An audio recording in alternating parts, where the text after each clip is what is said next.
Manęs klausia, Valentina, nu vat kaip seksas yra susijęs su pinigais. Tu sakau, lesyklėlė? Sako, kaip lesyklėlė? Nu, įsivaizduok, tu lesyklėlė ir ten paukščiukai ateina, palesa.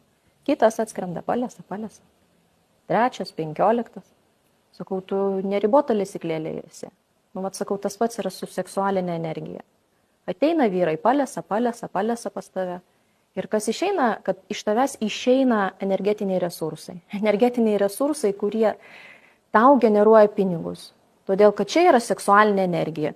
Ir čia įvyksta seksualinis aktas.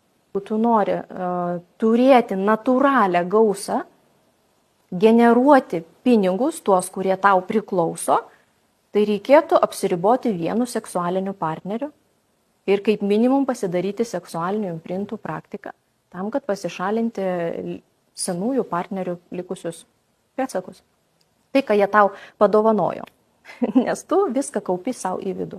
Ir paskui moteris yra nuvargusios, renkasi seksualinius ir gyvenimo partnerius, kurie yra sociopatai, kurie ateina ir užvaldo moters pinigus. Moteris daro verslą, o jų verslui vadovauja vyras.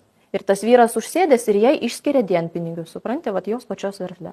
O jinai nesusimasto, kad visa tai eina per seksualinę energiją.